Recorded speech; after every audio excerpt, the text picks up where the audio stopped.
Welcome to the Tech Trends Podcast, where we discuss the latest manufacturing, technology, research, and news. Today's episode is sponsored by Hexagon. Hi, friends. Hi, Ramia. Hello.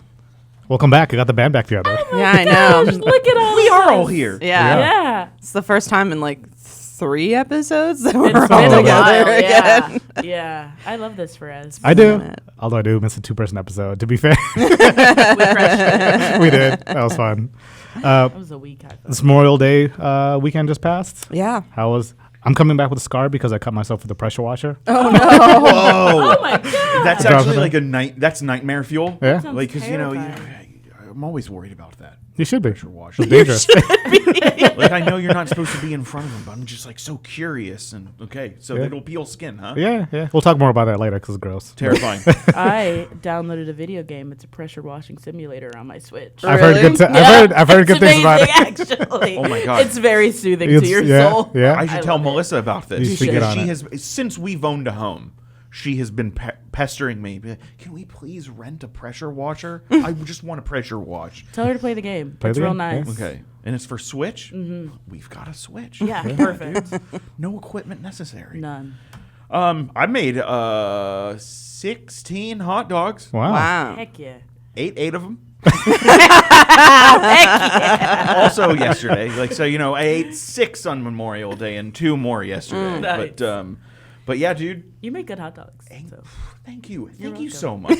They're like fire. And I love spreading the information of how to make them. Mm-hmm. Angus beef hot dogs. I used to be a pork blend kind of guy, but now sold on Angus beef. Poke them 5 times. Take a 3-prong fork, like a salami fork. Poke them 3 times on one side. Flip them over. Poke 2 more times. So you've poked a total of 5 times with 3 holes per poke. 15 total pokes. Then throw it in a saute pan filled with 3 to 4 Yingling Black and Tans. Yingling Black and the ultimate utility beer. Period. Boil them in there thought it for a was half Guinness. hour. No, too expensive. Fair. Too fair. Not too expensive to be a utility beer. Fair. Yingling Black and Tan, you even in this economy, you can still get for nearly $1 per beer. So Yingling Black and Tans, 3 to 4 of them in a pot. Boil the dogs half hour. Take them out. Throw them on the grill just to get a good char. Then you put them in buns, and they have to be Martin's long potato rolls. I don't care. There's no argument. Stop it. Martin's potato buns, and then either Dijon or German whole grain mustard. What's it called? Stone ground mustard.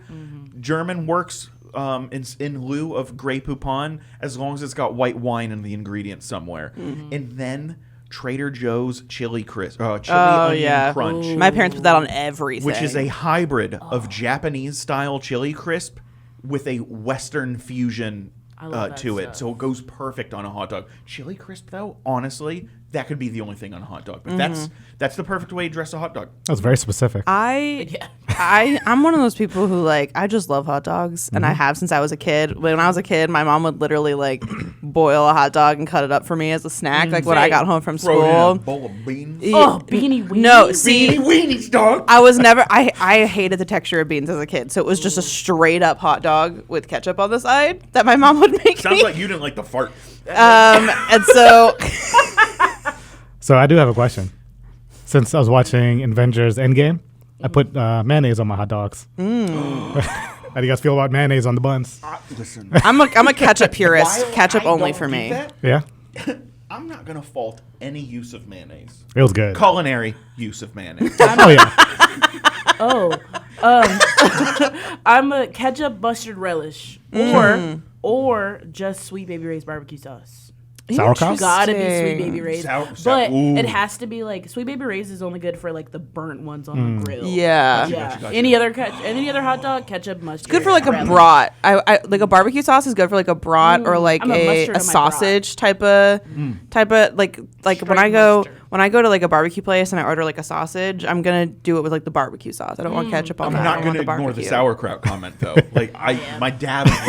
My dad loved sauerkraut good. on a bratwurst or a hot dog. But funny enough, when my first time at Form Next, when we in Frankfurt, Germany. At the Frankfurt Messe, you can get Frankfurters. They had hot dog stands in Frankfurt. Amazing. And they hot dog, bun, ketchup, mustard, crispy fried onions. Nice. Ooh. You know, for Nothing us beats to, a like, crispy fried onion. for us to be people who are always in Chicago, we've never been like Chicago dogs. You know, I've never had one. The one that you mentioned with relish was the closest. You're just missing the celery salt. No, but you get ketchup on it. You don't put ketchup on a Chicago dog. I've never had one. Isn't there like a Correct, pickle on correct. it? It's a pepper. So Jardinere. no, it's not jardinere. It's like That's a full the beef. pepper. That's the beef. So I know this because so I worked at a movie theater in Colorado, and for some reason we had Chicago dogs on the menu, and so I know how to make a Chicago dog because it was on our menu, and so like. Personally, I'm not a pickle person, so like relish is not something I like, and I'm not always big on mustard except in certain circumstances. So like a Chicago dog is basically everything I don't like on a hot dog. And so, but again, I'm a ketchup purist when it comes to hot dogs. Like, just put ketchup on a bun. Like, but I'm also the kind of person who like. You could literally give me like an Oscar Mayer hot dog, and I'm like, this is amazing. Like, I just love hot dogs. Sometimes you just want a plain Oscar Mayer dog boiled in water. Yeah. Speaking of plain hot Never dogs, wanted that. Elissa, you found something related to Chuck E. Cheese and stuff. Yeah. Speaking of childhood, Plain hot dogs. yeah. So Chuck E. Cheese, and this is from a website called PizzaMarketplace.com that I did not know existed. It's real. Love it. So Chuck E. Cheese received an award as a Best in STEM brand. That's interesting. Yeah. And it's because earlier this year, Chuck E. Cheese launched its STEAM-tastic adventure field trips, a hands-on program developed in partnership with STEM.org educational research to support real classroom learning goals in science, technology, engineering, arts, and math. So the field trips provide children kindergarten through 5th grade with an interactive lesson led by Chuck E. and Professor Ponder, blending hands-on STEAM-friendly exploration with unforgettable fun, a kid-friendly lunch with 2 slices of pizza and a refillable drink, 90 minutes of all-you-can-play games, and a take-home goodie bag and return visit e-ticket voucher. That would have been my dream field trip as a child. That sounds I like need a that fun. right now. Like as I was a kid who like I grew up going to Chuck E. Cheese a lot because even though it was like expensive, it was cheap compared to some of the other stuff that you could do as a kid. And so we go to Chuck E. Cheese. My mom would get a pizza, and like so like if that had been an option when I was a child to go on a Chuck E. Cheese field trip and learn about science and then get 90 minutes of all you can play games and a goodie bag. Oh my god, that just sounds amazing. But yeah, Chuck E. Cheese, best in STEM. Reinventing themselves Yeah. every single time. That's great. Yeah. That for them. I only got to go to like Chuck E. Cheese once or twice as a kid. In Arlington, Virginia, you know, all of the yuppie parents, they turned their nose up to Chuck E. Cheese. We had Discovery Zone. We had a thing called Jeepers in Yeah. Detroit. Jeepers! Oh my god! There was a few times I went to Jeepers. They had the bumper cars. where you Yeah, would there control was a with the roller sticks. coaster.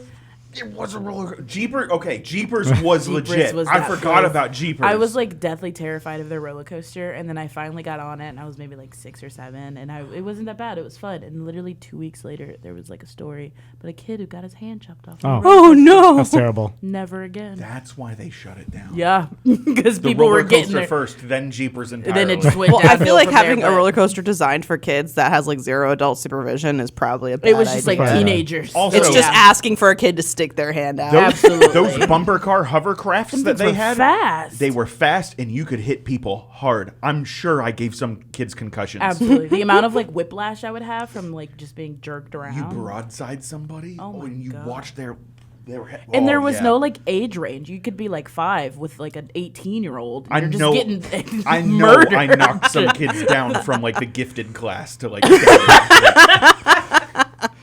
Ramia, can you tell us about today's sponsor? This episode is brought to you by Hexagon Manufacturing Intelligence, leading the charge in manufacturing innovation.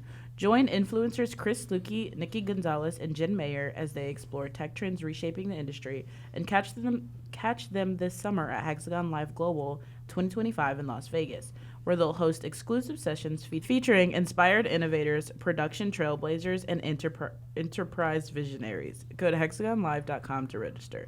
You can also find the Hexagon Radio podcast wherever you listen, and follow Hexagon on LinkedIn to learn more. I thought you were going to say interperometer. I was like, that's a tough word. I was struggling. It was because in the side of my peripheral vision, I just saw bin and was like, I was like, now I can't read. I am judging you as you read, so that's fine. It's like when you're a kid in class and you're like counting the paragraphs till it's your turn. Yes. I would always be prepared. You're not too. catching me Me too. slipping. So today we had an interview with Chris Luecke, and it was actually a really fun interview. So we had Nikki first, then we interviewed Jim, and Chris is our last interviewer for the Hexagon series. Also, Travis was on the call. Steve, do you mind giving us some background on Travis? Travis Egan, a.k.a. T-Dog, a.k.a. T, is the Chief Revenue Officer here at AMT. His 30 years of manufacturing industry experience made him the perfect host of the award-winning Manufacturing Explorers IMTS Plus series, as well as the host of The Architect, brought to you by Hexagon. Awesome. Nice. Elissa, do you mind telling us about Chris? Yeah.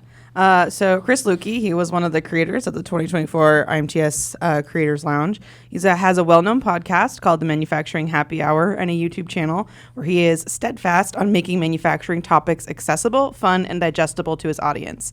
He focuses on driving change and innovation within manufacturing, and due to his background working in manufacturing, he is much more technically informed than other influencers. Thanks, guys. So let's hear what T-Dog and Chris have to tell us about I would love to know if Travis knows that he's called T-Dog. Or T. I'm just so I've definitely curious. called him T. I don't think I've called him T-Dog to his face. And what did his face say? It didn't phase him. It didn't phase him. change. Nothing Fair. phases Travis. So stoic. Money. Hey everyone, we're here with Chris and Travis talking about some technology and workforce as we prepare for Hexagon Live. Let's jump right in the conversation. So one of the things that stood out in some of the stuff that I've seen from you, Chris, is manufacturing workforce. And always the workforce issue always seems front of mind, but it seems like a broader symptom of something else. How can manufacturers look past this issue? Yeah, it's a good question because on Manufacturing Happy Hour, we cover everything from digital transformation, technology, tools, all of the above. But at the end of the day, you can't get out of an episode without talking about workforce in some way, shape, or form. And maybe that's people not being able to find the right folks, or how do we get them trained up quicker, or what do we do to create a culture and an environment where everyone thrives? So, despite the broad range of topics that I discuss, workforce is always front of mind. So, how do you get, when I think about it, like how do you get past some of the workforce challenges? I like to share stories more than anything that really show how folks have gotten past their workforce challenge. And I think something that's in vogue in our industry right now is to talk about, hey, automation creates jobs, right? And that's true. But I think it's a lot better when you have a specific example. And one of the best stories I've heard, through my conversations is a company that makes marine exhaust equipment, right? A lot of complex welds in the piping below the ship that go into that. They just, they did not have the manpower to keep up with the demand. They knew they needed some sort of automated solution. So they adopted their first cobot in order to pull that off. And the cool thing about the story was not only did it help them catch up to capacity, meet the demand, but they also turned it into a tool to promote their welders. For example, in welding and fabricating, a welder is mainly looking at joining the different parts together. Fabrication, you're talking about bending, cutting. There's a lot more of the art that goes along with the metal formation in that case. And to not only hear that automation was being leveraged in this scenario to catch up with production and meet the capacity demands they had, but that they were leveraging it as a tool to promote their workforce from within. That's where I think of, hey, what can manufacturers do to get past workforce? Look at those type of tools and technologies a way to not only meet your demand, but to make it better for the folks that are inside of your facility. Yeah, that's awesome. And sorry, go ahead, Travis. Sorry, no, I was going to jump in. It's your operational agility of your organization too, which goes right back to the technology. So if you really can do an assessment of where there are areas for your organization to improve your performance, to change your processes, improve your processes, then that kind of leads to then say automation, artificial intelligence, technology type solutions like you were just describing.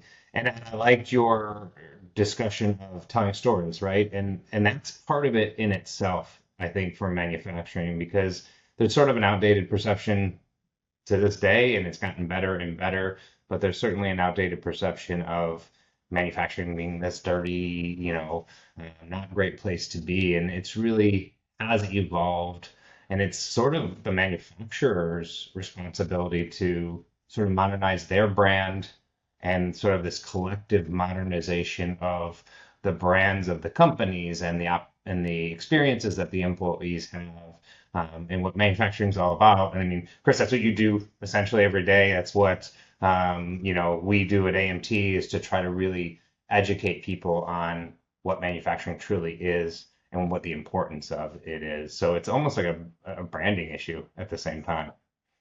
Yeah, and we're in an interesting time, right? The discourse around manufacturing is entering the public sphere more than it would have, even just a year ago, right? And we're starting to see in those conversations the general public still has a lot of misconceptions around what modern manufacturing really looks like.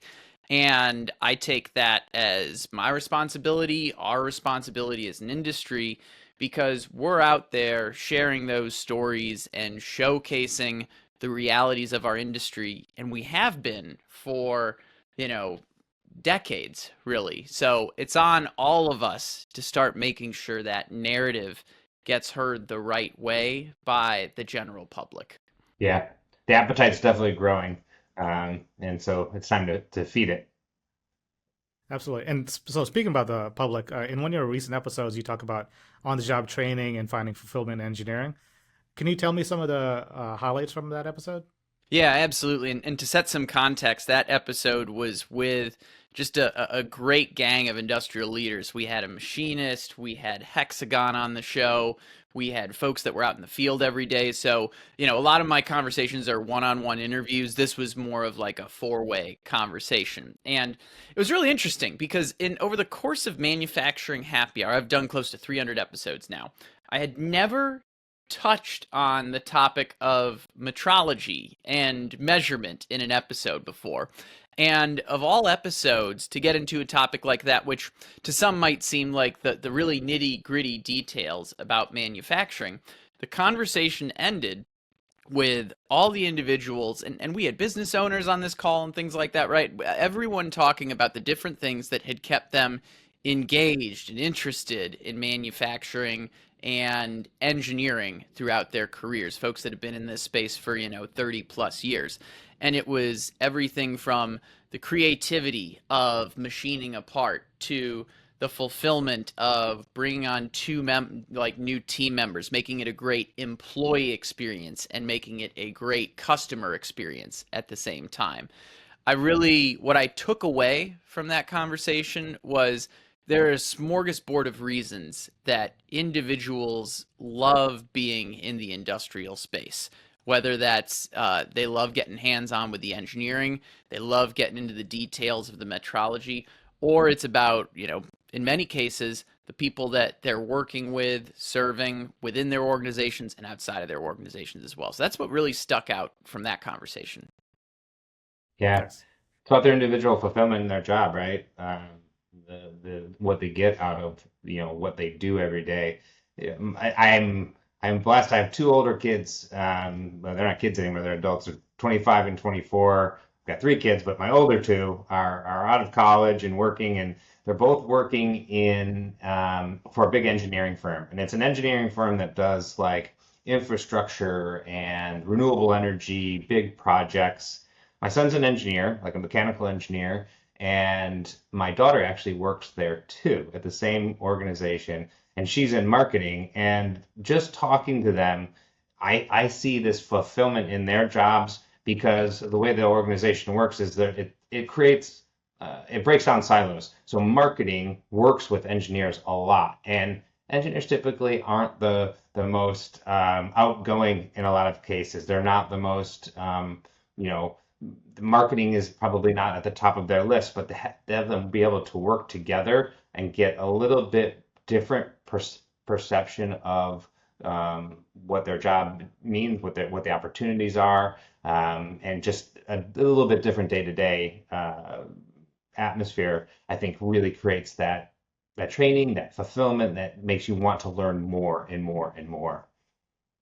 Yeah, there's variety in the day to day, and there's variety in the roles that exist in the space, and that's one of the things that, I'm an engineer by degree as well, and I never would have guessed. In fact, podcasting really didn't exist when I graduated. Sure. So who knew that I was going to take my problem solving skills and my the business acumen I developed and my ability to communicate technical items. I mean, you never knew where I was going to take that, because like I said, podcasting didn't exist before. So engineering can take you to a lot of crazy spots within engineering and even outside or adjacent to it as well.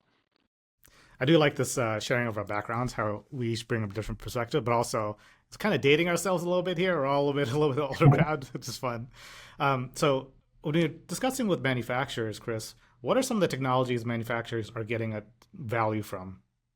Yeah, I mean, a really broad question with a lot of, I think, good answers to this. It depends, one thing, and I think a lot of folks would agree with this, right? You don't want to be looking at technology and trying to find a problem for it to solve. You want to start off with, hey, what are my current business problems and what can I do to solve those? So I'll give, maybe a couple different answers. Like one that's front of mind that I was just talking about in a keynote the other week is, an individual within the manufacturing industry that's, had an HR background and started, we all know what a CRM is, right? A customer relationship management platform. It's what you do to manage your customer interactions. He created basically an ERM, an employee relationship management platform, right? For when you have a large facility, when was the last time you gave kudos to a individual out on the plant floor because they located a pallet and saved an order for a customer, right? It's a great way to, and everyone in the organization has visibility to that, right? So the plant manager can go out and tap that person on the shoulder and shake their hand and say, hey, thanks for helping us save the business today, right? So that's one example in there. And then we started this conversation talking about metrology. We started talking about automation, creating job opportunities. I think if I were to double down on an area, and I have a feeling we're going to be talking about artificial intelligence, so I won't go there yet because that's a topic unto itself. But the manufacturers that are starting to find ways to automate or digitize their processes are the ones that are winning. And I always say it doesn't, I think a lot of times we think of these as big capital projects, right? Things that require a lot of stamps of approval and maybe 6 months to a year to get approved. I like to talk to folks about micro impacts and micro digital transformations, right? We talked about automation earlier, but part of my career was spent in the CMMS space, digitizing maintenance platforms. And my message to folks is, hey, if you're at a point in your career where you're a maintenance team member, you can still make a huge impact. If you can help a maintenance department get off paper records, doing post-it notes that say, hey, Bob, during shift 2, line 1 broke down, you got to go fix it during your next shift. If you can get that to a single source of truth, a digitized platform like that to start having, solutions that will ultimately create uptime, prevent downtime, etc. I mean, those are all different wins. So my message across the board, we see a lot of different technologies in this space, from robotics, automation, to tools that are part of a company's digital transformation. I always go back to saying, hey, think about the role you're in, where you can make an impact in your organization. What are the problems that need to be addressed right now, and apply the technology in that capacity. Awesome. And I think that feeds into one of the next thing I was thinking about diving into is you talk about identifying problem areas. So how can companies assess either their personal or technology risks in the face of growing markets? Could we see markets emerging and growing over the next bunch of years? How can companies assess where their weaknesses are and continue to harvest value from this growth? Yeah, I'll give a bit of an obvious answer to start, and then I think I'll go into something a little more nuanced that I saw recently when I was traveling to a manufacturing facility in the center of the country, right? So, when I think about what are the things to assess their risk, right? I worked in the automation and cybersecurity space for a long time, right? There are a lot of folks that can do audits on some of the basic things inside of your facility, right? Inventory, spares, life cycle analysis within your equipment, right?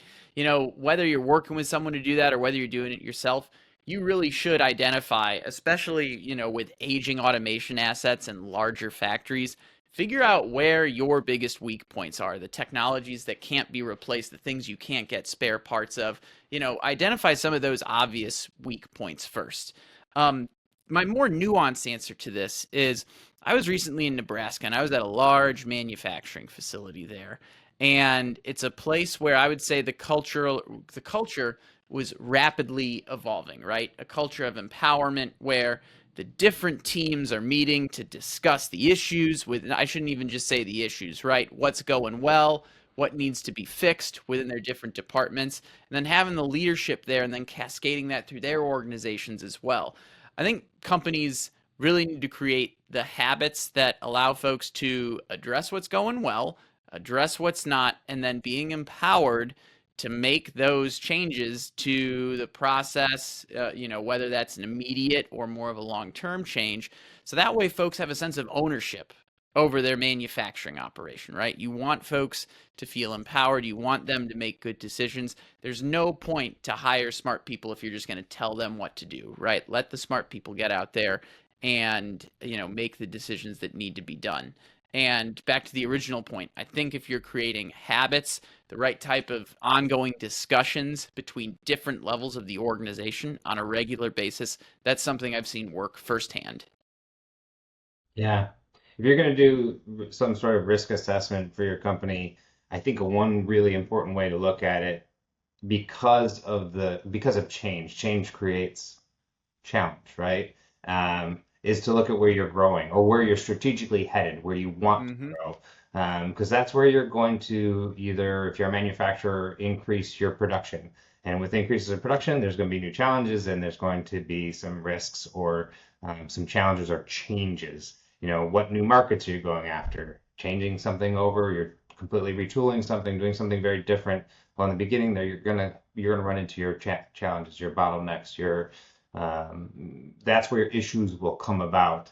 And with the pace of innovation, I mean, you're constantly pivoting, you're constantly changing, and you're creating more risk for your company. And actually, it kind of goes back to the previous question of technologies and innovation. Where are people innovating? I think the most successful companies are probably the ones that are innovating in areas where they know that their business is evolving, right? When we talk about AI a lot or automation a lot, an example of what I was just talking about is lightweighting. Like that's a technology evolvement. That is an area to invest in new technology. But there's a problem that you start with to evolve your business to solve that problem, and then the technology is a piece of that equation.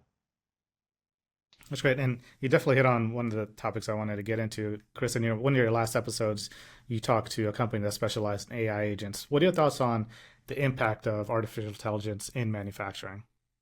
Yeah, I think a lot of companies are starting to think about it in the right ways to address some of their immediate 101 needs that artificial intelligence can address. And I mean, in the control space, right? Artificial can help you write that base code for, that new PLC, or artificial intelligence can, I'm trying to think of the word someone just used. You can use it as almost a collaborator when you're using a GPT or Copilot, for example, to think of new ideas. I see manufacturers really starting to adapt and embrace that. Going back to one of the earlier parts of our conversation, though, we opened this discussion on workforce and leveraging artificial intelligence as a solution to companies' workforce issues, I think is one of the most underrated ways manufacturers need to start thinking about artificial intelligence. And it goes back to what you were saying. AI agents, I think, is a great way to look at it. In the past, we might have thought about artificial intelligence the way I described it, or we might have thought of it as a vision system that's looking at defects and then leveraging cameras. It sees, that, hey, 3 out of these 1,000 parts looked a little different, right? It's providing that observation, but it's not providing action. AI agents are tools that can ultimately help you retain the knowledge of some of the best operators in your facility before they retire. The individual I was talking to in this episode, his name is Kent Anderson. He's from a company called Composable. They focus specifically on AI agents, and he has a great story that he shares often where, inside of a facility that manufactures, like Cheetos, for example, within that process, there are about 25 variables that go into that. But one variable that really can't be measured is the moisture content of the corn that comes in. Only the most experienced operators are able to see what the impact of, let's say, the corn moisture content does when they start making that Cheeto. So here's how to think of an an AI agent. You teach that AI agent the skills of your best operator. In many cases, that's an operator that might be retiring from your facility in the near future. So that way, in the future, you have an automated tool that is not only helping control that process, but it's able to make those decisions that only your best operator were once able to make, saying, hey, this is what we're seeing the Cheeto do. We're going to need to do something with the moisture. We're going to need to make these adjustments because this is what we're sensing from the moisture content in this scenario. And here's the best part. By having that AI agent, your newer operators can in turn learn from that AI agent as well. So there are a lot more details we could go into this, but to make sure my fundamental point resonates, artificial intelligence is a solution to companies' workforce challenges. And if I were a manufacturer right now, I would be finding ways to create that database of skills that might be lost or retiring from my company in the near future. So that's one of the areas where I'm bullish and excited about artificial intelligence. Awesome. And with that, Travis, do you mind giving us a little forerunner of what's going on at Hexagon Live? Yeah, I'd love to. Yeah, so Hexagon Live's coming up here in June in Las Vegas. And, the whole purpose for us being here today is to kind of bring some of the characters, some of the players that are going to be involved in the event. And so Hexagon has reached out to a variety of different influencers like Chris and given them, different areas of expertise to cover. And so they really want it to be about stories of manufacturing and bringing stories from outside in as opposed to simply, introducing the new technologies. That'll be a part of it. But let's really get into some discussions about what people are really observing out in the real world, and not just what technology improvements are happening, but ultimately how that impacts people's lives. And so I have the opportunity to kind of host the event as we're calling it the Architect Series. And so we've come out with a program where we've done some pretty cool videos. I had the opportunity, believe it or not, to meet Jeff Gordon a couple of weeks ago in Charlotte, which was, you get to go on a lot of different plant tours and see a lot of manufacturing outfits over the years, but to go into Hendrix Motorsports and spend a day with world-class manufacturing and really get to meet someone like Jeff Gordon was pretty special. So that'll come out in some of the pre-publicity. But we're all getting together and we're going to put on a really big show in Las Vegas in a couple of weeks now. Awesome. Chris, do you want to give us a tease? Because you're doing quite a bit on site too. So do you want to tell us about Production Trailblazer? Yeah, absolutely. I'm looking forward to being part of one of the tracks focused specifically on production, called the Production Trailblazer track. I'm also going to be giving a talk there as well, kind of like this conversation. I give it, a lot of my discussions are around lessons I've learned from the podcast. So I'll be sharing 10 lessons from over 100 interviews with manufacturing leaders while I'm at the event as well. So I'm looking forward to that, as well as the Production Trailblazers track. y'all really have put together a great lineup for this event, and it'll be cool to kick off our summer with Hexagon Live in Las Vegas. Thanks a lot, guys. Let's kick it back to the podcast team. Thank you. Guys, welcome back. That was a fun interview with Chris and Travis. Hit us some really fun topics. So Chris was talking about manufacturer's workforce always seems to be on front of mind, but the current shortage issue is more of a symptom as opposed to a clear defined problem. In one of his podcasts, he talks about on-the-job training and finding fulfillment through engineering. And one of the last things we talked about was an interview with a company that does AI agents and how important it is to start looking into where AI can be a solution for improving efficiency. So with that, Romeo, can you tell the people where they can find more info about us? Absolutely. First, thank you to this episode's sponsor, Hexagon. Love you guys. You can find more information at techtrends.amtonline.org. Like, share, subscribe. Bing bong. Bye, everyone.